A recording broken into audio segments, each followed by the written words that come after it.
அனைவருக்கும் வணக்கம்.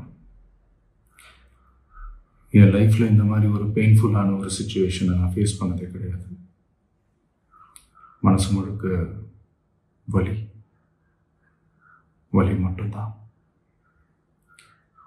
இந்த சுற்றுப்பயணத்தில் என்னென்ன மக்கள் பார்க்க வராங்க, அதுக்கு ஒரே ஒரு காரணம் தான், அவங்க என் மேலே வச்சிருக்கிற அன்பும் பாசம். அந்த அன்புக்கும் பாசத்துக்கும் நான் எப்பவும் கடமைப்பட்டிருக்கிறேன். அதனால தான் இந்த சுற்றுப்பயணத்தில் மற்ற எல்லா விஷயங்களையும் தாண்டி மக்களுடைய சேஃப்டி, அதில் எந்த காம்ப்ரமைஸும் பண்ணிடக்கூடாதுன்றதுக்காக தான் அது என் மனசில் ரொம்ப ஆழமாக இருக்கும் அந்த எண்ணம்.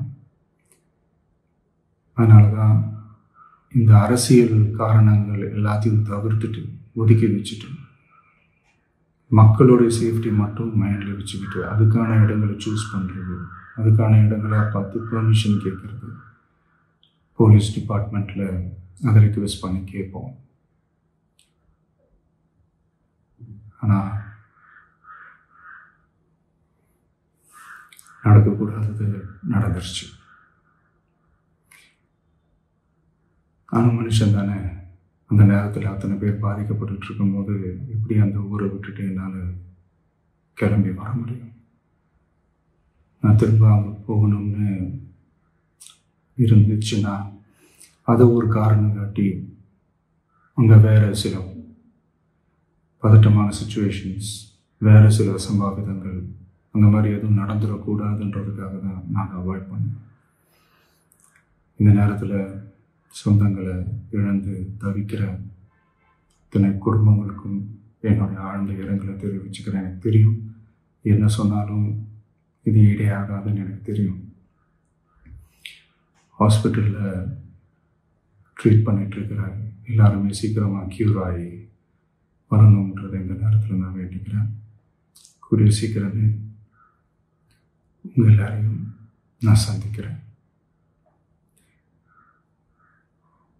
இந்த நேரத்தில் எங்களுடைய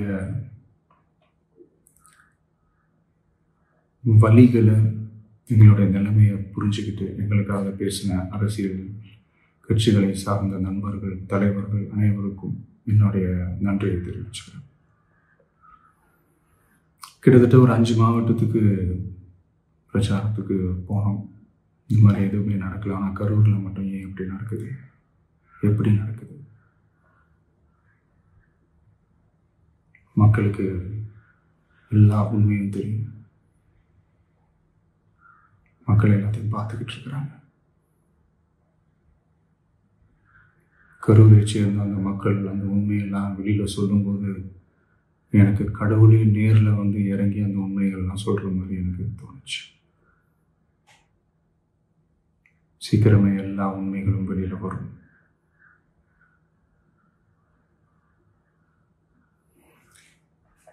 எங்களுக்கு தரப்பட்ட இடத்துல நாங்கள் போய் அந்த ஸ்பாட்டில் நின்று நாங்கள் பேசிட்டோம். அதை தாண்டி எந்த தவறும் எங்கள் சைடில் நாங்கள் எதுவும் செய்யலை. பட் இருந்தாலும் எங்கள் கட்சியை சேர்ந்த நிர்வாகிகள், தோழர்கள் மேலே எஃப்ஐஆர், அது மட்டும் இல்லை சோஷியல் மீடியாவை சேர்ந்த நண்பர்கள், தோழர்கள், அவங்க மேலே எஃப்ஐஆர்லாம் போட்டு இப்போ பிடிச்சிக்கிட்டு இருக்கிறாங்க.